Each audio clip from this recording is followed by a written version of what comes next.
ಬರ್ರಿ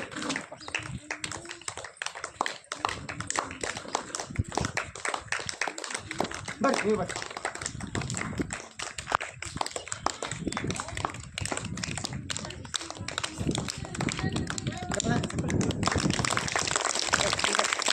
ಆದರೆ ಕಾರ್ಯಕ್ರಮಕ್ಕೆ ಆಗಮಿಸಿರುವ ಅತಿಥಿಗಳನ್ನ ಹೂಗುಚ್ಛಗೊಟ್ಟು ಸಂಭ್ರಮಿಸುವುದು ಸ್ವಾಗತಿಸುವುದು ಕಾರ್ಯಕ್ರಮದ ವಾಡಿಕೆ ಅಥವಾ ಸಂಪ್ರದಾಯ. ನಮ್ಮ ಹಿಂದೂ ಸಮಾಜದ ಸಂಪ್ರದಾಯದಂತೆ ಇಂದಿನ ವಿಶೇಷ ಚೇತನರು ತುಂಬಾ ಖುಷಿಯಿಂದ ತುಂಬಾ ಉತ್ಸಾಹದಿಂದ ತಮ್ಮ ಬಗ್ಗೆ ನಮ್ಮಲ್ಲಿ ಹೇಳಿಕೊಳ್ಳಲು ಇಂದು ಆಗಮಿಸಿದ್ದಾರೆ. ಅವರನ್ನ ಶಾಲಾ ಪರವಾಗಿ, ಶಾಲಾ ಮಕ್ಕಳ ಪರವಾಗಿ, ಶಾಲಾ ಪ್ರಧಾನ ಗುರುಗಳ ಪರವಾಗಿ ನಾವೆಲ್ಲರೂ ಮನ ತುಂಬಿ ಅವರನ್ನ ಈಗ ಸ್ವಾಗತಿಸಿಕೊಳ್ಳೋಣ.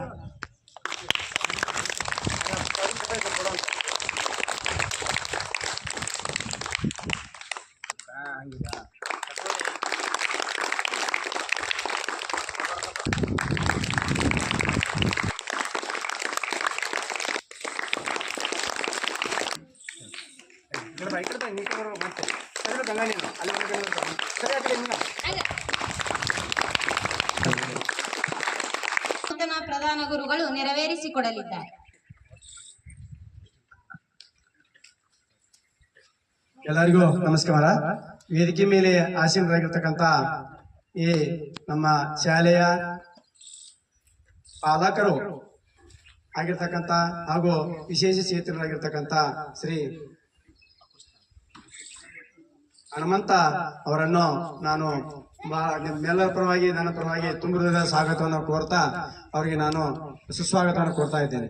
ಅದೇ ಹುಡುಗಪ್ಪ ಅವರನ್ನು ಹಾಗೂ ನಮ್ಮ ಹಳೆ ವಿದ್ಯಾರ್ಥಿ ಆಗಿರ್ತಕ್ಕಂಥ ಗೌಡಪ್ಪ ಅವ್ರನ್ನು ಅವರು ನಮ್ಮ ಶಾಲೆಯ ಅತಿ ಶಿಕ್ಷಕರಾಗಿರ್ತಕ್ಕಂಥ ಹಾಗೂ ಶಿಕ್ಷಕರಾಗಿರ್ತಕ್ಕಂಥ ನಮ್ಮ ಆತ್ಮೀಯರಾಗಿರ್ತಕ್ಕಂಥ ನಿಂಗಣ್ಣ ಸರ್ ಅವರನ್ನು, ಅಮ್ಮ ಸುನಿತಾ ಅವರನ್ನು ಸ್ವಾಗತ ಕೊಡ್ತಾ ವಿಶೇಷ ಚೇತನ ಬಗ್ಗೆ ಒಂದ್ ಎರಡು ಮಾತುಗಳನ್ನ ನಾನಿಲ್ಲಿ ಹಂಚ್ಕೊಳ್ತೇನೆ. ನಮ್ಮ ಸರ್ಕಾರದ ನಿಯಮದ ಪ್ರಕಾರ ವರ್ಷದಲ್ಲಿ 10 ತಿಂಗಳು ನಮ್ಮ ಶಾಲೆ ನಡೀತಾ ಇದೆ. ಆ 10 ತಿಂಗಳಲ್ಲಿ 10 ಶನಿವಾರ ದಿವಸ ನಾವು ಬ್ಯಾಗ್ ರಹಿತ ದಿನವನ್ನಾಗಿ ಆಚರಣೆ ಮಾಡ್ತಾ ಇದ್ದೀವಿ.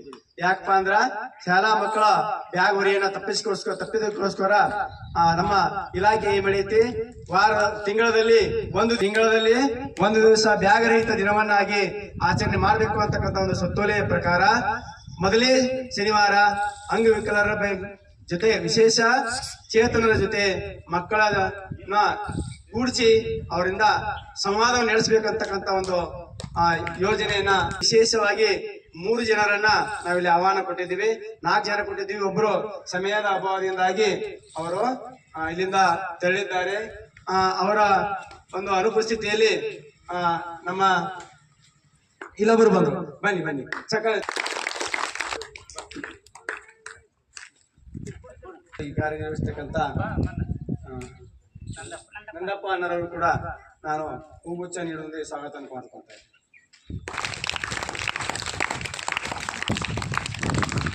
ಇಲ್ಲೇ ಮಾಡ್ತೀವಿ. ಅದರಲ್ಲಿ ಮೊದಲೇ ಶನಿವಾರ ಆಗಿರ್ತಕ್ಕಂಥ ಇಂದು ವಿಶೇಷ ಚೇತನರ ಜೊತೆ ಮಕ್ಕಳಿಂದ ಸಂವಾದ ಕಾರ್ಯಕ್ರಮವನ್ನ ಇರೋದ್ರಿಂದ ನಾವು ಈಗ ಮಕ್ಕಳ ಜೊತೆ ಸಂವಾದ ಕಾರ್ಯಕ್ರಮ ಪ್ರಾರಂಭ ಮಾಡೋಣ. ಮಕ್ಕಳಾಗಿರ್ತಕ್ಕಂಥ ತಾವುಗಳು ಅವರನ್ನ ಕೆಲವಷ್ಟು ಪ್ರಶ್ನೆಗಳನ್ನ ಕೇಳಬಹುದಿಲ್ಲ.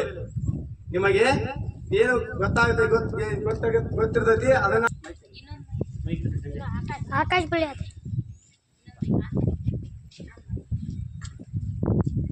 ನನ್ನದು ಸಾಮಾನ್ಯ ಪ್ರಶ್ನೆ. ನಿಮ್ಮ ಹೆಸರು? ನನ್ನ ಹೆಸರು ಬಸವರಾಜ್.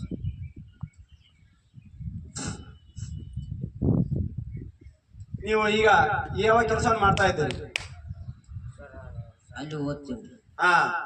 ನೋಡ್ರಿ, ನಿಮಗಿರ್ತಕ್ಕಂಥ ಒಂದು ವಿಶೇಷ ಅಂಗಗುಣ ಯಾವುದು? ಸರ್ ಕಣ್ ಕಾಣಲ್ಲ. ಏನ್ ಕಾಣಲ್ಲ ಅವ್ರಿಗೆ? ಮಾತಾಡ್ರಿ, ಏನ್ ಕಾಣಲ್ಲ? ಕಣ್ ಕಾಣಲ್ಲ. ಹಾ, ಹಾಗಾದ್ರೆ ಅವ್ರು ಏನ್ ಮಾಡ್ತಾ ಇದ್ದಾರೆ ಈಗ? ಏನ್ ಓದ್ತಾರ ಅವ್ರು? ಸಾರಿ ಓದ್ತಾರೆ. ಎಷ್ಟನೇ ತರಗತಿಯಲ್ಲಿ ಓದ್ತಾ ಇದ್ದೀರಿ? SSLC ಹತ್ತನೇ. Very good. ನೋಡ, ಈ ವರ್ಷ ಎಷ್ಟು ಓದ್ತಾರ ಅವರು? 10ನೇ ತರಗತಿ. ನಿಮಗೆ ಶಿಕ್ಷಣ ಕಲಿಯಬೇಕಂತ ಯಾವಾಗಿಂದ ನಿಮ್ಗೆ ಅಭಿರುಚಿ ಬಿಡ್ತು? ನಾವು ಸಣ್ಣವರಿದ್ದಾಗಿಂದ 6 ವರ್ಷ ಇದ್ರು ಸರ್, ಅವಾಗಿಂದ ಬರುತ್ತೆ. Very good. ಚಪ್ಪಾಳೆ ಹಾಕ್ರಿ ಅವ್ರಿಗೆ. ನಿಮಗೆ ಶಿಕ್ಷಣ ಕಲಿಯೋದಕ್ಕೋಸ್ಕರ ಸರ್ ನಿಮ್ಮ ತಂದೆ ತಾಯಿಯವರು ಯಾವ ರೀತಿಯಾಗಿ ನಿಮಗೆ ಪ್ರೋತ್ಸಾಹನ ನೀಡಿದರು? ಪ್ರೋತ್ಸಾಹ ಆಗಿದೆ ಸರ್.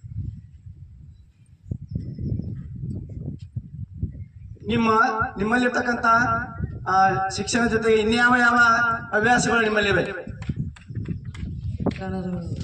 ಮತ್ತು ಸಂಗೀತ ಕಲಿ ಹವ್ಯಾಸ ಐತಿ ಸರ್, ಹಾ, ಮತ್ತು ಶಿಕ್ಷಣನ ಕಲಿ ಹವ್ಯಾಸ ಐತಿ ಸರ್. ಕ್ಲಾಸ್ಗಳು ನಡೀತಾವ್ರಿ. ಹಾ. ಮತ್ತೆ ಹಾ, ನೋಡ್ರಿ, ಅವರು ಅಂಧರಾದ್ರೂ ಕೂಡ ಅವರು ಶಿಕ್ಷಣ ಜೊತೆಗೆ ಸಂಗೀತ ಕಲಿತಕ್ಕಂತ ಹವ್ಯಾಸ ಇದೆ, ಹೌದಾ? ಹಾಗಾದ್ರ ಈಗ ನೀವು ಯಾರಾದ್ರೂ ಪ್ರಶ್ನೆ ಕೇಳಿದ್ರೆ ಕೇಳ್ಬೋದು. ಯಾರು ಕೇಳ್ತಾರೆ? ನಿಮ್ಮ ಜೀವನದಲ್ಲಿ ನಿಮಗೆ ಜಾಸ್ತಿ ಸಪೋರ್ಟ್ ಆಗಿ ನಿಲ್ಲುವ ವ್ಯಕ್ತಿ ಯಾರು? ನಿನಗೆ ಜಾಸ್ತಿ ಯಾರು ಬೆಂಬಲ ಕೊಡ್ತಾರೆ? ತಂದೆ ತಾಯಿ. Very good. ನಿಮಗೆ ಈ ಕಾಯಿಲೆ ಯಾವಾಗಿಂದ ಬಂದೈತೆ? ಹುಟ್ಟದಾಗಿಂದ ಬಂದೈತ್ರಿ. ನೀವು ಆಸ್ಪತ್ರೆಗೆ ಎಲ್ಲೂ ತೋರಿಸಿಲ್ವಾ? ತೋರ್ಸಿದ್ವಿ. ಈ ಕಾಯಿಲೆ ಗುಣಮುಖ ಆಗಲ್ವಾ? ಆಗಲ್ವ ಅಂತಾರೆ. ಕಣ್ಣೊಳಗೆ ಇವ್ರಿಗೆಲ್ಲರಿಗೂ ಇರೋ ತರ ಕಣ್ಣಲ್ಲಿ ದೃಷ್ಟಿ ಇಲ್ವ ಅಂತಾರೆ. ಏನಿಲ್ಲ? ಬೇರೆದವರ ಕಣ್ಣೇನಾದ್ರೂ ಹಾಕಿದ್ರೆ ನಿಮಗೆ ಚಿಕಿತ್ಸೆ ಗುಣ ಆಗಬಹುದಾ? ಆಗಲ್ಲ ಅಂತ ಸರ್. ಕಣ್ಣಲ್ಲಿ ನರ ಬೆಳೆದಿಲ್ವ ಅಂತೆ.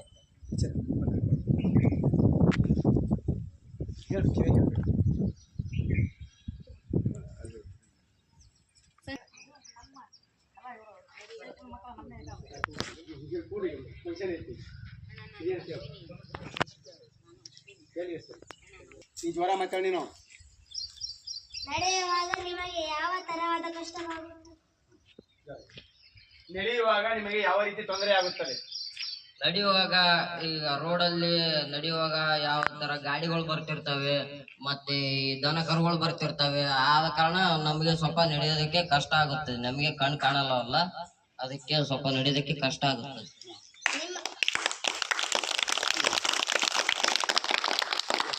ನಿಮ್ಮ ನೆಚ್ಚಿನ ಹವ್ಯಾಸಗಳೇನು? ನಮ್ಮ ಮೆಚ್ಚಿನ ಹವ್ಯಾಸ ಸಂಗೀತ ಮತ್ತೆ ಶಿಕ್ಷಣ. ಬಿಡುವಿನ ವೇಳೆಯಲ್ಲಿ ನೀವು ಏನು ಮಾಡುವಿರಿ? Very good. ಬಿಡುವಿನ ವೇಳೆಯಲ್ಲಿ ಸಮಯ ಸಿಕ್ಕಾಗ ಖಾಲಿ ಇರ್ತಿರಲ್ಲ, ಸಮಯ ಸಿಕ್ಕಾಗ ಸ್ಟಡಿ ಅಂದ್ರೆ ಓದಿಕೊಳ್ಳುತ್ತೇವೆ, ಮತ್ತೆ ನಮ್ಮದು ಏನೇನಿರುತ್ತೆ ಅದೆಲ್ಲ ಪ್ರಾಕ್ಟೀಸ್ ಮಾಡ್ತೀವಿ.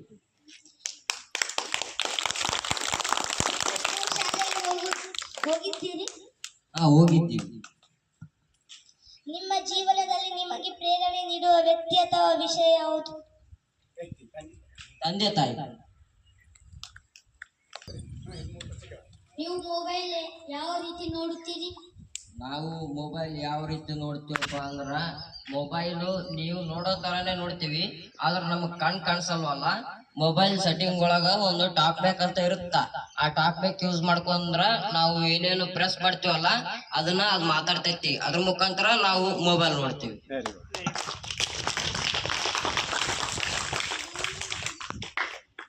ನೀವು ಟೈಮ್ ಹೇಗೆ ನೋಡುತ್ತೀರಿ? ಅದೇ ನಾನು ಹೇಳ್ದಲ್ಲ, ಟೈಮು ನಾವು ಯಾವ ತರ ನೋಡ್ತೀವಿ ಅಂದ್ರೆ, ಒಂದು ವಾಚ್ ಇರುತ್ತೆ, ಟಾಕಿಂಗ್ ವಾಚ್ ಅಂತ. ಆ ವಾಚ್ ಅಲ್ಲಿ ನಾವು ಬಟನ್ ಪ್ರೆಸ್ದಾಗ ಟೈಮು ಇಷ್ಟ ಆಗಿರುತ್ತೆ ಅಂತ ಆ ವಾಚ್ ಹೇಳುತ್ತೆ. ಅದ್ರ ಮುಖಾಂತರ ನಾವು ಟೈಮ್ ನೋಡ್ತೀವಿ. ಬರೆಯೋದು ಮತ್ತು ಓದುವುದು ಹೇಗೆ ಗೊತ್ತಾಗುತ್ತದೆ? ಬರೆಯುವುದು ಮತ್ತೆ ಓದುವುದು ಎಲ್ಲ ನಮಗೆ ಈ ನಿಮ್ಮ ಪ್ಯಾಡ್ಗಳು ಇರ್ತಾವಲ್ಲ, ಅದೇ ತರನೇ ನಮ್ಗೆ ಈ ಸ್ಲೇಟ್ ಅಂತ ಇರ್ತವೆ. ಸ್ಲೇಟ್ ಅಲ್ಲಿ ಒಂದು ನ್ಯೂಸ್ ಪೇಪರ್ ಹಾಕ್ತಿವಿ. ತೆಳ್ಳುಗೆ ನ್ಯೂಸ್ ಪೇಪರ್ ಇರುತ್ತಲ್ಲ, ನ್ಯೂಸ್ ಪೇಪರ್ ಹಾಕಿ ಒಂದು ಪೆನ್ ತರನೇ ಒಂದು ಸ್ಟೈಲಸ್ ಅಂತ ಇರುತ್ತೆ, ಅದ್ ತಗೊಂಡು ಹಿಂಗೆ ಚುಚ್ತೀವಿ. ಚುಚ್ಚಿ ವಾಪಸ್ ಅದನ್ನ ನ್ಯೂಸ್ ಪೇಪರ್ ತೆಗೆದು ಉಲ್ಟಾ ಹಾಕಿ ನೋಡ್ತೀವಿ. ಅವಾಗ ಅದು ಚುಕ್ಕಿ ಚುಕ್ಕಿ ಆ ಗೆರಿ ತರ ಮೂಡಿರುತ್ತೆ, ಅದನ್ನೇ ಓದ್ತೀವಿ. ನಾವು ಬರಿತೀವಿ ಮತ್ತೆ ಓದ್ತೀವಿ. Very good. ಯಾವ ರೀತಿ ನಡೆದಾಡ್ತಾರೆ ನೀವು? ಕೈ ಮ್ಯಾಗ ನಡ್ತೀನಿ ಸರ್, ಕೈ ಮ್ಯಾಗ ಹೋಗ್ತೇನೆ. ಅವರು ನಡಿಬೇಕಾದ್ರೆ ಏನ್ ಮಾಡ್ತಾರಂತ ಕುತ್ಕೊಂಡು ಕೈ ಮೇಲೆ ಹೋಗ್ತಾರ. ನಿಮಗ ಈ ಕಾಯಿಲೆ ಯಾವಾಗಿಂದ ಬಂದಿತ್ತು? ಹುಟ್ಟುತ್ತಲೇ ಬಂದಿತ್ತು. ಕೆಲವು ಮಂದಿಗೆ ಏನಾಗತ್ತ, ಬಿದ್ದು ಕೆಟ್ಟಾದ್ಮೇಲೆ ಆ ರೀತಿ ಕಾಯಿಲೆ ಬಂದಿರ್ತೈತಿ. ಆ ರೀತಿ ಏನ ಆಗಿಲ್ಲ ಅಂದಾಗ ಆಯ್ತು ನಿಮ್ಗೆ ಇಲ್ಲ. ನೀವು ಏನ್ ಕೆಲಸ ಮಾಡ್ತಾ ಇದ್ದೀರಿ? ನೀವು ಯಾವ್ದಾದ್ರು ಹವ್ಯಾಸ ಐತಿ ನಿಮ್ಗ? ಹಾಡು ಮತ್ತು ಕಥೆ ಹೇಳ್ತಕ್ಕಂತ ಹವ್ಯಾಸ ಅವ್ರ ಬಳಿ ಐತಿ. ಧನ್ಯವಾದಗಳು ನಿಮಗೆ. ನನ್ನ ಹೆಸರು ಅನ್ನಪೂರ್ಣ. ಇನ್ನು ಬಿಡು ಸ್ವಲ್ಪ ಕೂಡ ಆಟ ಕೂಡ ಎಷ್ಟನೇ ತರಗತಿಯಲ್ಲಿ ಓದುತ್ತೇವೆ? ನಾವು 10ನೇ ತರಗತಿಯಲ್ಲಿ ಓದುತ್ತಿದ್ದೇವೆ. ನಾವು ಜ್ಞಾನಸಿಂಧು ಅಂಧ ಮಕ್ಕಳ ಪಾಠಶಾಲೆಯಲ್ಲಿ ಓದುತ್ತಿದ್ದೇವೆ. ನಿಮ್ಮದು ಯಾವ? ಹೊಳೆಯೂರು, ಗದಗ ಜಿಲ್ಲೆಯ ರೋಣ ತಾಲೂಕು ಹೊಳೆಯೂರು ಎಂಬ ಗ್ರಾಮದಲ್ಲಿ ಓದುತ್ತಿದ್ದೇವೆ.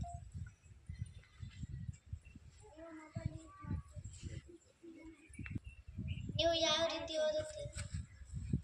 ನಾವು ನಿಮ್ಮ ಹಾಗೆ ನಮ್ಮ ಬುಕ್ ಇರುತ್ತವೆ ಸೆಟ್. ನಿಮ್ಮ ಮೂವಿಗೆ ಇವಲ್ಲ, ನಿಮ್ಮ ಮೂವಿಗೆ ಅದಾವಲ್ಲ, ಅದೇ ಥರ ನಮ್ಮ ಬುಕ್ ಇರ್ತಾವೆ. ಆದರೆ ನಮ್ಮ ಸ್ವಲ್ಪ ವಜ್ಜಿರ್ತಾವೆ. ಎರಡು ಕೈ ಎಟ್ಟಷ್ಟು ಭಾರ ಇರ್ತಾವೆ ಬುಕ್ಕು. ಅವು ಬುಕ್ಕಿಗೆ ನಾವು ಓಪನ್ ಮಾಡಿ, ನೀವು ಹೆಂಗೆ ಓಪನ್ ಮಾಡ್ತೀರಿ ನಾವು ಅದೇ ಥರ ಓಪನ್ ಮಾಡ್ತೀವಿ. ಓಪನ್ ಮಾಡಿದ್ರೆ ನಾವು ಪ್ರಿಂಟ್ ಮಾಡಿರೋ ಅಕ್ಷರ, ಪ್ರಿಂಟ್ ಮಾಡಿ ಇರ್ತಾರೋ ಅಕ್ಷರನ ನಾವು ಅವೇ ಅಕ್ಷರ ಚುಕ್ಕಿ, ನಾವು ನಮ್ಮ ತಮ್ಮಿನಾಗ ಏನು ಹೇಳಿದ್ನೆಲ್ಲ ಚುಕ್ಕಿ ಚುಕ್ಕಿ ಇರ್ತಾವಂತ ನಾವು ಅದರಲ್ಲೇ ಓದ್ತೀವಿ.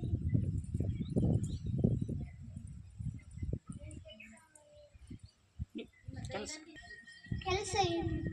ಓದೋದು, ಬರೆಯೋದು, ಆಟಕ್ಕೆ ಬಿಟ್ಟಾಗ ಆಟ ಆಡ್ತೀವಿ, ಸ್ಟಡಿ ಟೈಮ್ನಾಗ ಸ್ಟಡಿ ಮಾಡ್ತೀವಿ, ಸಂಗೀತ ಪ್ರಾಕ್ಟೀಸ್ ಮಾಡ್ತೀವಿ. ಮನೆಗೆ ಬಂದಂದ್ರು ಮನೆಯವ್ರಿಗೆ ಅಪ್ಪ ಅವ್ಗ ಅಕ್ಕ ತಂಗಿ ಸ್ವಲ್ಪ ಹೆಲ್ಪ್ ಮಾಡೋದು, ಮುಸುರು ತಿಕ್ಕೋದೆಲ್ಲ ಮಾಡ್ತೀವಿ. ಸರ್ವೆಯನ್ನು ಮಾಡ್ತೀವಿ ಸರ್. ನಿಮಗೆ ಈ ಕಾಯಿಲೆ ಯಾವಾಗಿಂದ ಬಂದಿತ್ತು? ನಮಗೆ ಸರ್, ನಮಗೆ ಹುಟ್ಟಿದ್ದು ಒಂದು 3 ವರ್ಷ 2 ವರ್ಷದ ಒಳಗೆ ಈ ಕಾಯಿಲೆಯನ್ನು ಅಟ್ಯಾಕ್ ಆಗಿದೆ ಸರ್. ನೀವು ಎಲ್ಲಾದ್ರೂ ಆಸ್ಪತ್ರೆಗೆ ತೋರಿಸಿದ್ರಾ? ಆಸ್ಪತ್ರೆ ಮೊದಲ ನಮ್ಮ ತಂದೆ ತಾಯಿಯವರು ತೋರಿಸಿದ್ರು ಸರ್ ಹಾಸ್ಪಿಟ್ಲಲ್ಲಿ. ಅವಾಗೇನು ಹಾಸ್ಪಿಟ್ಲ್ಗಳನ್ನು ಇಟ್ಟಿದ್ರು ಸರ್. ಆಮೇಲೆ ಎಲ್ಲ ಆಯುರ್ವೇದಿಕ್ ಅಲ್ಲೇ ಕೇಳಿದ್ರೆ ಅವ್ರು ಏನು ಆಗಲ್ಲ ಅಂತ ಹೇಳಿದ್ರೆ ಅಷ್ಟಕ್ಕೆ ನಾವು ಸರ್ ಇದು ಮಾಡಿ ಸರ್. ಈಗ ನಿಮಗೆ ಯಾವ್ದಾದ್ರು ಕೆಲಸ ಕಾರ್ಯ ಮಾಡುವಂತ ನಿಮ್ಮ ದೇಹದ ಈ ಭಾಗ ಏನಾದ್ರು ಕೆಲಸ ಕಾರ್ಯಗಳು ಅಡ್ಡ ತೊಂದರೆ ಆಗ್ತದೆ? ತೊಂದರೆ ಏನಾಗಲ್ಲ ಸರ್. ಎಲ್ಲ ಬೇಕಂದಂಗೆ ಅಡ್ಡಾಡ್ಬೋದು, ಹೋಗ್ಬೋದ್ರಿ.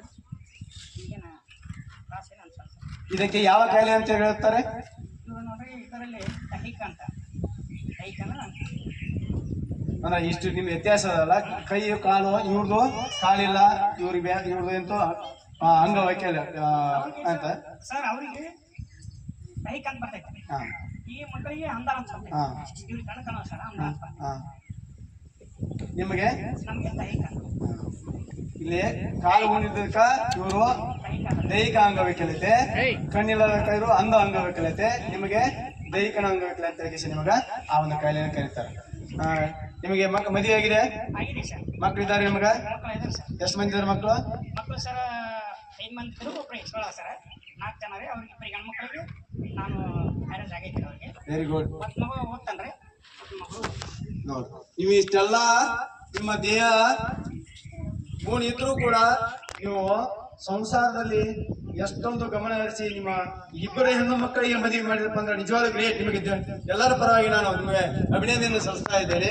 ಯಾಕಂದ್ರೆ ದೇಹದ ಭಾಗ ಗುಣಿತ್ತಂದ್ರ ನನಗೆ ಏನೂ ಆಗಲ್ಲ ಅಂತಕ್ಕಂತ ಒಂದು ಸ್ವಭಾವ ಜನರ ಬಳಿ ಇರ್ತೈತಿ. ಆದ್ರೆ ನೀವು ಅದನ್ನೆಲ್ಲ ಮೆಟ್ಟಿ ನಿಂತು ನೀವು ಧೈರ್ಯದಿಂದ ನೀವು ಕೆಲಸ ಕಾರ್ಯ ಜೊತೆಗೆ ನಿಮ್ಮ ಮಕ್ಕಳ ಶಿಕ್ಷಣ ಕೊಡಿಸುವುದ್ರ ಜೊತೆಗೆ ನೀವು 2 ಮಕ್ಕಳ ಮದುವೆಯನ್ನು ಮಾಡುವುದು ಬಹಳ ಸಣ್ಣ ಕೆಲಸ ಅಲ್ಲ. ಇದು ತಮ್ಮೆಲ್ಲರಿಗೂ ಗೊತ್ತಿದ್ದ ವಿಷಯ. ಅಂತ ಒಂದು ಸಾಧನೆ ಮಾಡಿರಿ. ಅದೇ ರೀತಿ ನಿಮ್ಮ ಮಕ್ಕಳನ್ನು ಕೂಡ ವಿದ್ಯಾಭ್ಯಾಸಕ್ಕೆ ನೀವು ಶಾಲೆಯ ಶಿಕ್ಷಣಕ್ಕೆ ಒತ್ತು ಕೊಡೋದ್ರಿಂದ ನಿಮಗೆ ಎಲ್ಲಾ ಮಕ್ಕಳ ಪರವಾಗಿ ನಮ್ಮ ಶಾಲೆ ಪರವಾಗಿ ನಿಮಗೆ ತುಂಬಿದ ಧನ್ಯವಾದಗಳನ್ನ ಅರ್ಪಿಸ್ತಾ ಇದ್ದೇನೆ.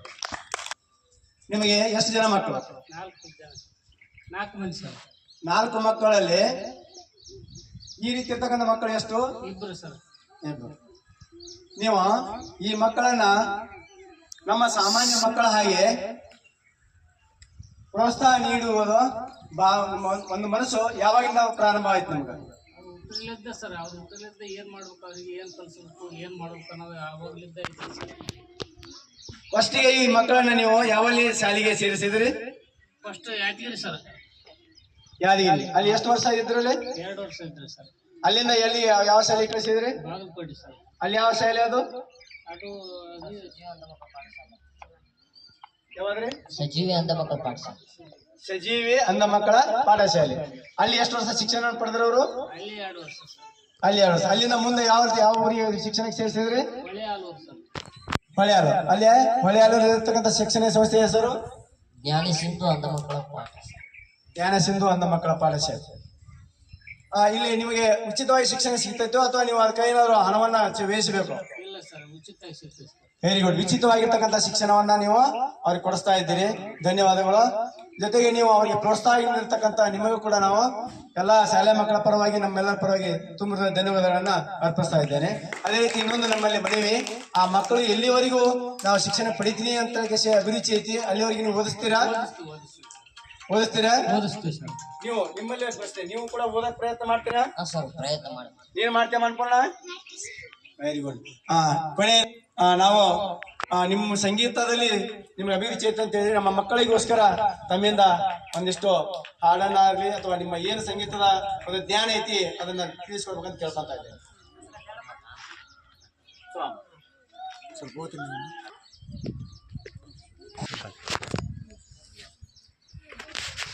ಅರಳುವ ಹೂಗಳೇ ಆಲಿಸಿರಿ, ಬಾಳೊಂದು ಹೋರಾಟ ಮರೆದಿರಿ, ಬೆಳಕಿನ ಕಿರಣಗಳೇ ಬಣ್ಣಿಸಿರಿ, ഇരുളിന്റെ ಬೆಳಕುಂಟು ತೋರಿಸಿರಿ, ನಾಳೆಯ ನಂಬಿಕೆ ಇರಲಿ ನಮ್ಮ ಬಾಳಲಿ, ಗೆಲ್ಲುವ ಭರವಸೆ ಒಂದೇ ಬೆಳಕಾಗಲಿ, ಮನವೇ ಓ ಮನವೇ ಅಳುಕದಿರು, ಮಳೆಯು ಬರಸಿಡಿಲು ನೀ ನಡೆಯುತ್ತಿರು, ಅರಳುವ ಹೂಗಳೇ ಆಲಿಸಿರಿ, ಬಾಳೊಂದು ಹೋರಾಟ ಮರೆದಿರಿ, ಮನಸ್ಸು ಎಂಬ ಕನ್ನಡಿಯು ಹೊಡೆದೋಗಬಾರದು, ಬಾಳು ಒಂದು ಗೋಳು ಅಂತ ಓಡಿ ಹೋಗಬಾರದು, ಯಾರಿಗೆಲ್ಲಿ ನೋವಿಲ್ಲ ಯಾರಿಗೆಲ್ಲಿ ಸಾವಿಲ್ಲ, ಕಾಲ ಕಳೆದ ಹಾಗೆ ಎಲ್ಲ ಮಾಯವಾಗುವಂಥದು, ಹೊಳೆಪೆಟ್ಟು ಬೀಳುವ ಕಲ್ಲೇ ಶಿಲೆಯಾಗಿ ನಿಲ್ಲುವುದು, ನಿನ ನೋವ ನುಂಗುವ ಜೀವವೇ ನೆಲೆಯಾಗಿ ನಿಲ್ಲುವುದು, ಯಾರಿಗಿಲ್ಲ ಅಲೆದಾಟ ಯಾರಿಗಿಲ್ಲ ಪರದಾಟ, ನಮ್ಮ ಪ್ರತಿ ಕನಸು ಇಲ್ಲಿ ನನಸಾಗೋಳೆ ಕಾಲವು ಮುಂದೆ ಇದೆ, ಮನವೇ ಓ ಮನವೇ ನೀ ಕುಗ್ಗದಿರು, ಬೆಟ್ಟ ಬಯಲಿರಲಿ ನೀ ನುಗ್ಗುತ್ತಿರು, ಅರಳುವ ಹೂಗಳೇ ಆಲಿಸಿರಿ, ಬಾಳೊಂದು ಹೋರಾಟ ಮೆರೆದಿರಿ, ನೋವು ನಲಿವು ಅನ್ನೋದು ಬಾಳ ರೈಲು ಕಂಬಿಗಳು, ನಡುವೆ ನಮ್ಮದೇ ಪಯಣ ನಗುತ್ತ ಸಾಗುವ ಗಲಿಗಳು, ಏನೇ ಬರಲಿ ಬಾಳಿನಲ್ಲಿ ದೇಹ ಒಂದೇ ಜೊತೆ ಇರಲಿ, ಏಳು ಬೀಳು ಎಲ್ಲ ದಾಟಿ ಹೋಗುತ್ತೀವಿ ನಾವುಗಳು, ಅವಮಾನ ಎಲ್ಲರಿಗುಂಟು ಈ ಲೋಕದ ದೃಷ್ಟಿಯಲ್ಲಿ, ನಾವೆಲ್ಲರೂ ಎಂದೋ ಒಂದೇ ಆ ದೇವರ ಸೃಷ್ಟಿಯಲ್ಲಿ, ಬಾಳೆಗೊಂದು ಅರ್ಥವಿದೆ ಹೆಜ್ಜೆಗೊಂದು ದಾರಿ ಇದೆ, ನಿನ್ನ ಆತ್ಮಬಲ ನಿನ್ನ ಜೊತೆ ಇರಲು ಆಕಾಶವೇ ಅಂಗೈಲಿ, ಮನವೇ ಮನವೇ ನೀ ಬದಲಾಗು,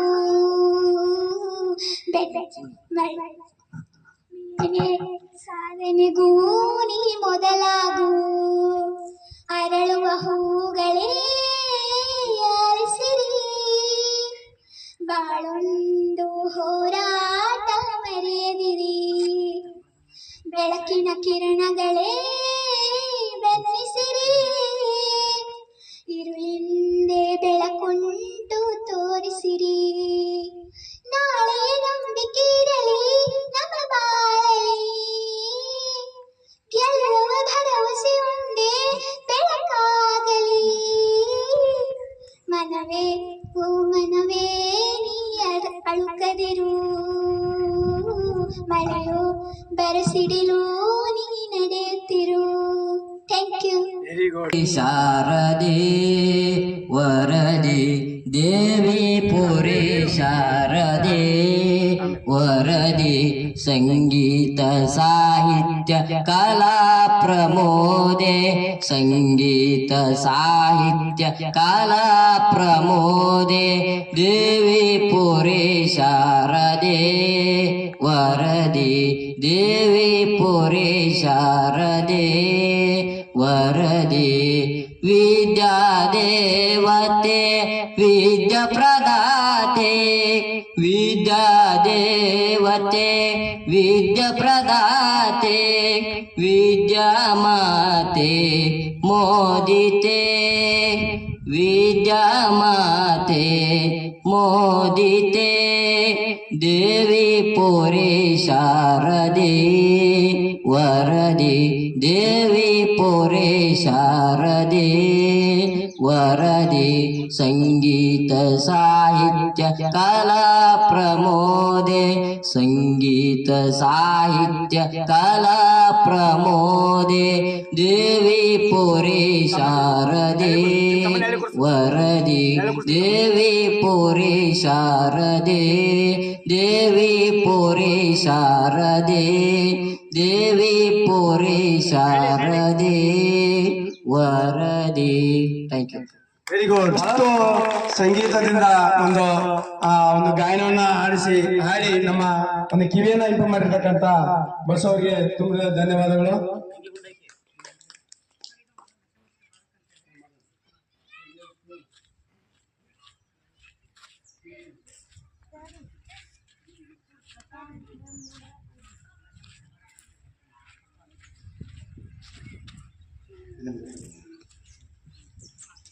ಇಲ್ಲಿ ಗ್ರಾಮ ಪಂಚಾಯತಿ ವತಿಯಿಂದ ಒಂದು ವಾಕ್ಯ ಇದೆ. ಆ ವಾಕ್ಯವನ್ನು ಅವ್ರು ಹೇಳ್ತಾರೆ.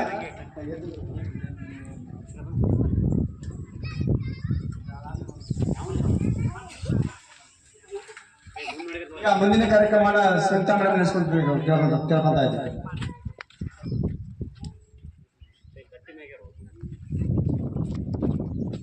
ಇಂದಿನ ನಮ್ಮ ಈ ಕರೆಗೆ ಒಗ್ಗಟ್ಟು ತುಂಬಾ ಪ್ರೋತ್ಸಾಹದಿಂದ ನಮ್ಮ ಈ ಕಾರ್ಯಕ್ರಮವನ್ನ ಯಶಸ್ವಿಗೊಳಿಸಿದಂತ ಹನುಮಪ್ಪಣ್ಣ, ಬಸವರಾಜ್, ಅನ್ನಪೂರ್ಣ ಹಾಗೂ ಮಾನಪ್ಪಣ್ಣನವರಿಗೆ ಈಗ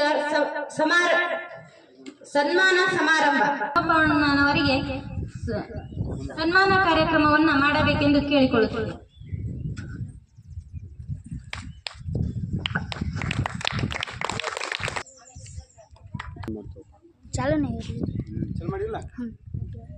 ಬಸವರಾಜ್ ವಿದ್ಯಾರ್ಥಿಗೆ ನಮ್ಮ ಶಾಲೆಯ ಪ್ರಧಾನ ಗುರುಗಳು ಸನ್ಮಾನಿಸಬೇಕಾಗಿ ಕೇಳಿಕೊಳ್ಳುತ್ತಿದ್ದೇವೆ.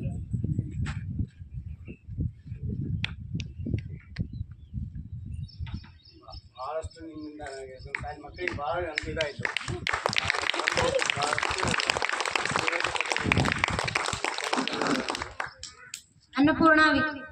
ಅನ್ನಪೂರ್ಣವಾಗಿ ನಮ್ಮ ಶಿಕ್ಷಕಿಯಾಗಿರ್ತಕ್ಕಂಥ ಸುನಿತಾ ಅವರು ಬಿಸಿ ಹುಡುಗರು ಬಂದು ಸಹಾಯ ಮಾಡ್ಬೇಕು ಅವರಿಗೆ, ಸಿಬ್ಬಂದಿಗಳು. ಬರಮ್ಮ ಅಮ್ಮ ಬಾ.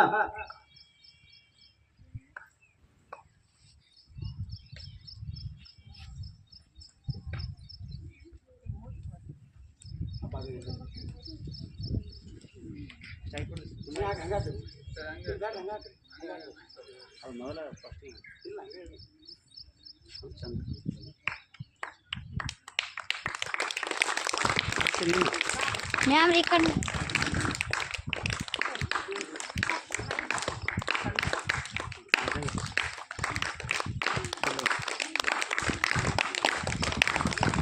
ಅಮರ್ ಕನ್ಸಲ್ಟ್. ಅದೇ ರೀತಿಯಾಗಿ ನಮ್ಮ ಗ್ರಾಮ ಪಂಚಾಯತಿ ಸದಸ್ಯರಿಗೆ ನಿಗದಿತ ಸನ್ಮಾನ ಮಾಡಬೇಕು.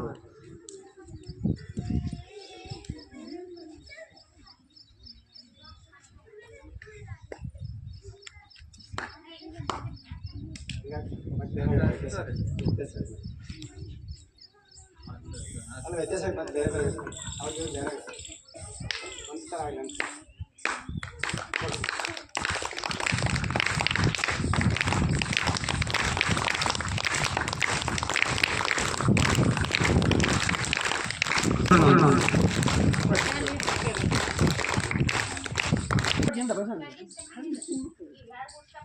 ಮಾಡ್ಕೊಂಡು ಆಮೇಲೆ ಕ್ಯಾನ್ಸಲ್ ಮಾಡಿ ಫೋಟೋ ಹೊಡೆಗ ಮುಂದೆ ಹಂಗೆ ಮುಂದೆ ಬಂದು ನಿಂದು ಹಂಗೆ